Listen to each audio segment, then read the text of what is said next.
conosco através do pastor Sabá. Então, deixa eu orar agora e já passar a palavra para o pastor Sabá. Pai, muito, muito obrigado por esta tarde maravilhosa. Obrigado por tudo que o Senhor vai estar falando conosco. Nós abrimos os nossos corações para recebermos a Tua palavra.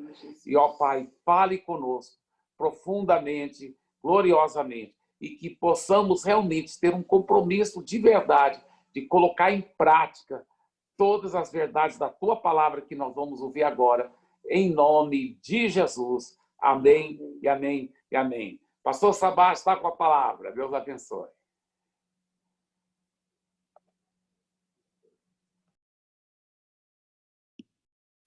Ok.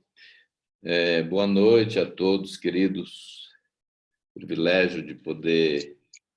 Na verdade, o que nós estamos fazendo é algo que não tem preço, né? Por isso, todo cuidado e todo amor que a gente puder fazer com toda excelência vai redundar muito em glória para Deus. Nesses últimos tadés, o pastor Eibe tem falado com a gente sobre um aspecto muito importante na questão da frutificação, que exatamente é a questão das raposinhas, né? Raposinhas, nós já aprendemos que são aquelas responsáveis por comprometer a colheita, né? Ela compromete, ela suga a seiva e automaticamente aquele resultado que as vinhas deveriam produzir, não produzem. E o que a vinha para nós é exatamente aquilo que nós estamos fazendo, realizando, né? Nosso ministério, nosso serviço. Se você é um pastor, a igreja. Se você é um supervisor de setor, é o seu setor. Se você é um pastor de rede, é a sua rede. Se você é um líder de life, é o seu life. Ali é a sua vinha. E assim como a uva é o resultado esperado em uma vinha, né? Assim o crescimento, a quantidade, a qualidade é o resultado esperado no nosso ministério. É interessante esse paralelo, porque sempre o segredo de uma boa colheita tem a ver com a quantidade, né? Muitas uvas, mas a qualidade, boas uvas. É isso que faz uma colheita ser considerada bem-sucedida. Então, assim também na nossa vinha, digamos assim, né? O resultado é medido pela qualidade e pela quantidade. Obviamente, todos nós queremos experimentar esse ministério, esse resultado do nosso ministério pastoral, que no nosso caso não são uvas, são vidas, são pessoas, né? Então, nós temos aprendido que essas raposinhas são exatamente aquilo que destrói os frutos, que comprometem esses resultados da colheita. E é tudo aquilo que vai prejudicar ou a quantidade ou a qualidade, ou os dois, né?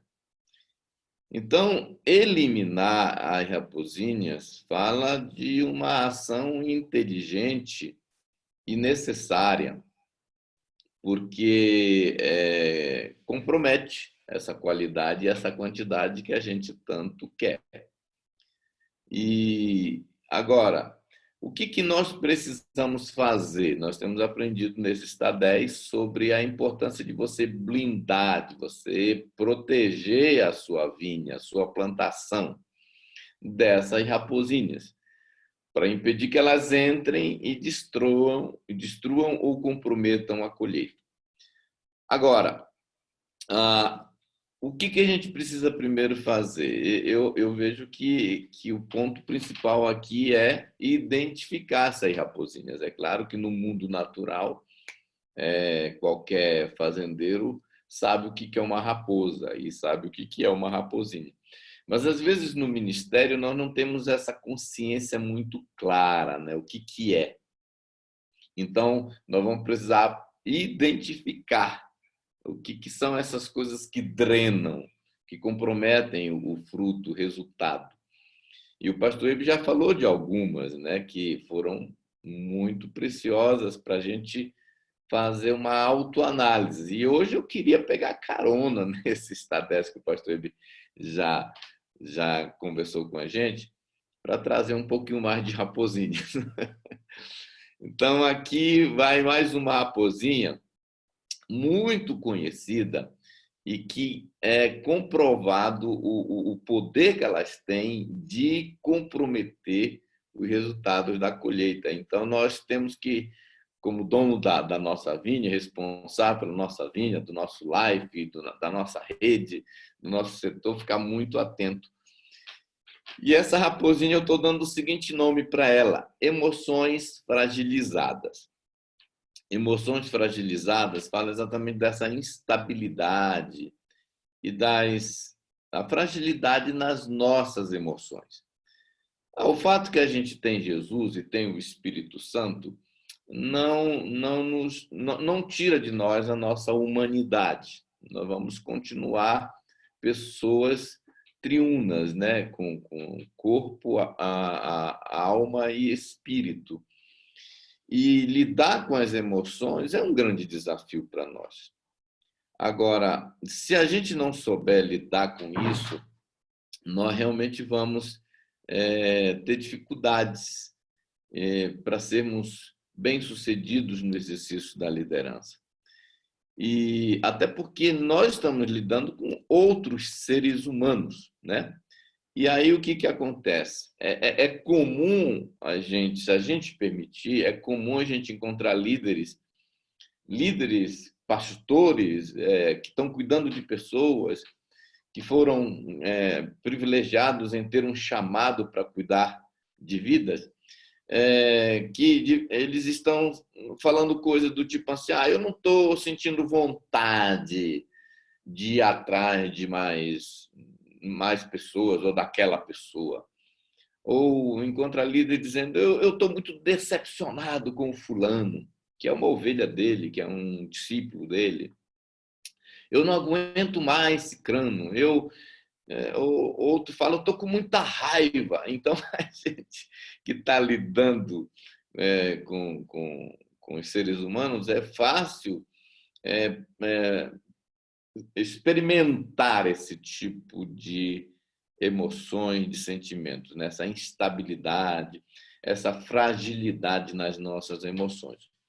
Isso fala de um estilo de liderança baseada e dirigida por sentimentos. E eu estou falando isso porque tem sido, né, na minha experiência como pastor ao longo dos anos, lidando com seres humanos, um grande desafio, porque nem todo mundo, né, é um baby Uber na vida. Então, todos nós temos aquelas lutas como muitas vezes que a gente não sabe como lidar. Então, nós podemos ter uma liderança desprovida do que hoje estão chamando de falta, né, de inteligência emocional. E aí a gente começa sem saber, perder os frutos porque nós não estamos sabendo lidar com esses sentimentos, né? Porque a gente é muito guiado, a gente opera muito no que eu estou sentindo, como estou sentindo.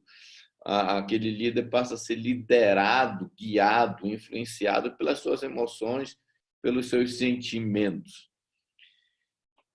O que muitos chamam de um líder, uma pessoa almática. Ela é muito alma, ela não consegue operar no espírito, ela é muito almática.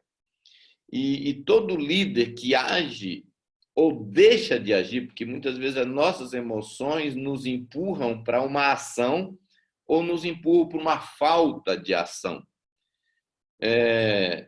que está baseado exclusivamente nos sentimentos, vai refletir, com certeza, nesses resultados que a gente quer com pessoas. Então, o problema de ser um líder assim é, como eu já disse, vai comprometer esse resultado. O resultado da colheita, do progresso. No final de um tempo, nós vamos ver assim, poxa, por que alguém que está praticamente, né, junto comigo, um outro líder de rede, um outro líder de live, parece que ele teve mais sucesso do que eu quando a gente vai avaliar os resultados? Simplesmente porque talvez o camarada lá soube lidar mais com seus sentimentos, suas emoções, e o outro nem tanto. Então, vamos ver alguns exemplos por aqui. Por exemplo, líderes que ficam facilmente e profundamente ofendidos e feridos com as ovelhas. É muito comum pessoas que estão liderando e elas ficam muito chateadas com aquelas pessoas, né, que Deus deu para elas cuidarem. Então, por várias razões. É o que muitos chamam de líder pele de osga, né? Você sabe, osga, aquela lagartixa que ela é meio transparente. Qualquer coisa parece que machuca. É aquele líder que é super sensível e melindroso. Tudo machuca, tudo dói, tudo ofende ele, tudo fere, tudo deixa ele para baixo. É incrível. Então, essa tendência de ficarmos ofendidos, magoados ou desanimados com algumas atitudes, ações ou reações das pessoas que Deus colocou para a gente cuidar. Às vezes são coisas, né, do dia a dia. Tem líder que fica muito chateado porque o cara não foi para a reunião do live.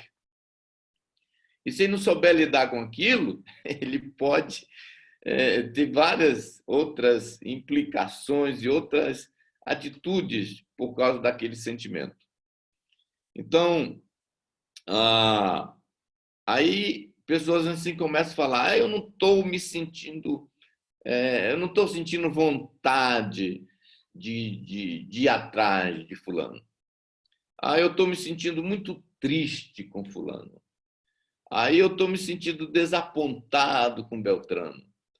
Eu estou sentindo decepcionado com o ciclano. Aí a gente começa a permitir que o comportamento de uma pessoa, que nem necessariamente seja pecado, é só falta de maturidade, é só porque o cara ainda não entendeu algumas coisas, deixa a gente assim tão frustrado, tão desapontado, tão chateado. Então, esse é um ponto, né? Líder que fica facilmente, profundamente ofendido com algumas ovelhas. Outro líder que fica facilmente e profundamente irritado com algumas ovelhas. Porque tem aqueles que ficam ofendidos, né? Tem aqueles que ficam assim, são melindrosos, eles ficam muito ressabiados, eles ficam assim, sem conseguir, né, aproximar da pessoa. Já outros ficam profundamente irritados, né? E eu falo assim com propriedade, até porque eu mesmo já pisei na bola demais com isso. Muitas vezes já peguei pesado demais com uma ovelha ao chamar a atenção, com um filho, com um discípulo, porque porque a gente permite as emoções ficarem muito à flor da pele diante de uma situação, como a falha de uma pessoa. Aí a gente começa a ficar irritado porque a pessoa fez uma crítica, um comentário: a célula demorou demais, você falou muito durante o estudo. Ou, como eu disse, a pessoa faltou 2 vezes seguidas no live. E acredite se quiser, tem líder que fica muito irritado quando a ovelha não vem para o culto, o discípulo não vem para o discipulado, o cara está faltando no Tadel. Então, às vezes, a gente começa a permitir que essas coisas afetem nossas emoções, e aí, daqui a pouco, a gente está sendo um líder de rede, um líder de life, irritado, chateado com aquela pessoa. Outro problema nessa área emocional é quando pessoas levam tudo para o lado pessoal, né? Ele tem uma tendência de achar que tem a ver com ele, né? Tudo que uma ovelha faz ou fala ou deixa de fazer, ele leva muito para o lado pessoal, do tipo, ele não me valoriza, ele não me respeita, ele não gosta de mim, ele tem alguma implicação comigo. Isso é porque sou eu. Se fosse outro líder, ele não vai com a minha cara, ele não gosta de mim, ele não acha que eu sou um grande líder. E aí você começa a pôr tudo na mochila do eu, do eu. E aí, muitas vezes, Satanás vem e faz a gente acreditar que a atitude ou aquela ação, aquela reação daquela ovelha tem a ver conosco, né? Eu tive uma experiência, e já tive várias, né? Mas, tipo, de ir visitar alguém e aquela pessoa não mostrar a alegria que eu fui visitar ela, né? Muitas vezes a gente vai com aquela vontade de ajudar, de orar, de dar atenção, de mostrar o amor, e aí a gente é recebido por uma indiferença, por uma frieza. Aí, de repente, você já fica chateado.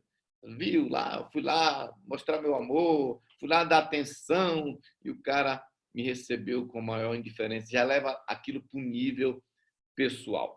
Eu acho que vocês já ouviram muito o pastor me falar da experiência que ele teve com o pastor Gildo, né? Quando o Gildo estava desviado, o pastor foi na casa dele, atrás dele, e a mãe dele foi lá falar com o Gildo, dizer que o pastor estava lá, mas o Gildo falou, eu não quero receber ele, eu não quero falar com ele. Então, o pastor, se fosse uma pessoa perebenta, né, com problemas emocionais, ele ia voltar para casa muito triste. Poxa, como é que pode? Eu estou indo atrás do cara e o cara está me desprezando. Né? Se você não tiver maturidade emocional, você volta e fica com raiva. Né? E aí a gente vê o cara falando assim, eu não vou mais atrás desse cara. Né? Porque levar tudo para o lado pessoal, e quando a gente leva tudo para o lado pessoal, o diabo pinta e borda. Levanta a barreira entre o líder e a pessoa que Deus colocou para a gente ajudar. Aí a gente começa a sentir coisas do tipo, eu estou me sentindo traído, trocado, desrespeitado. Eu já vi líder reclamando, o cara não me valoriza, não me honra, né? E aí a gente começa a pegar essas picuinhas e permitir que nossas emoções fiquem contaminadas. E aí qual é o resultado? Muitas vezes a gente trata com indiferença, a gente não ama o suficiente, não quer mais ir atrás, aí fica, eu não sinto mais vontade de orar pela pessoa, não estou mais nem aí para ela. E aí, muitas vezes, quando leva para o lado pessoal, as pessoas ficam até assim, sem vontade de falar com a pessoa, acredite se quiser, mas eu já encontrei, ao longo do ministério, trabalhando com alguns líderes, pessoas que literalmente, discipuladores, líderes de life, que estavam de mal, não queriam nem falar mais com a pessoa. Né? Ele vira a cara para o outro lado, quando vê o irmão, dá as costas, senta do outro lado da igreja, troca de culto só para não ver mais aquela pessoa, pega outro caminho, desvia o olhar, dá um gelo. Por quê? Porque está ofendido. Ele levou tudo para o lado pessoal. Então, quando nós levamos tudo para o lado pessoal, aí nós temos a tendência de ir para um dos dois lados, para um dos dois extremos. Primeiro, nós podemos decidir falar e confrontar a pessoa de forma muito dura, porque nós estamos magoados e ressentidos, ou nós adotamos uma postura de ficar indiferentes, distantes e frios com aquela pessoa. Então, quando nós permitimos ser guiados pelas nossas emoções e pelos nossos sentimentos, nós acabamos tendo uma dessas duas atitudes, e todas as duas prejudicam. porque ou nós nos fechamos em copa e ficamos calados, indiferentes, distantes e frios das pessoas e não queremos mais contato com ela, ou então nós marcamos uma conversa para falar a verdade para ela e soltamos os cachorros em cima da pessoa. E aí, tanto uma como outra atitude prejudica a pessoa, né? Aí afeta o fruto, afeta o resultado. E como eu disse, eu já falhei muito, principalmente com essa tendência de soltar o cachorro para cima e de falar com a pessoa muitas vezes do jeito errado, na hora errada, com as emoções à flor da pele. Então, nós temos que aprender como líderes, se a gente realmente quer ter muito sucesso, a lidar com as nossas emoções. Como eu disse, eu já quebrei esse princípio. E quando a gente quebra esse princípio e você machuca pessoas, depois fica muito mais difícil para reconquistar. E aí, muitas vezes, a gente nem consegue mais reconquistar aquela pessoa, ela fica chateada, e aí a gente perde, né? Seja com uma ou com outra atitude. Todas essas reações culminam de uma forma ou outra, infelizmente, com perda de pessoas no nosso relacionamento, ou pelo menos retarda o processo de crescimento daquela pessoa, ou quantitativa, ou no sentido de qualidade também. Por isso que Gálatas 6:1 diz assim: irmãos, se alguém for surpreendido em algum pecado, vocês que são espirituais devem restaurá-lo com mansidão, né? Cuide-se, porém, cada um para que também não seja tentado.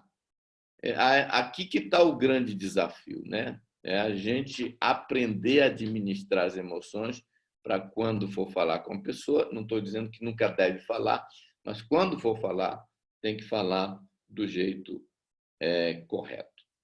Então, se Deus quiser e permitir, domingo que vem, eu quero falar um pouquinho sobre algumas dicas para a gente lidar com essa raposinha, né? Se você se identificou, você achou, poxa, eu tenho vivido um pouco isso no meu ministério, no exercício da minha liderança, domingo que vem eu quero falar, então, como a gente destruir de vez essa raposinha na nossa vida, na nossa vinha, para a gente ter cada vez mais resultados e frutos maravilhosos. Era isso que eu queria compartilhar. Domingo a gente continua. Muito obrigado.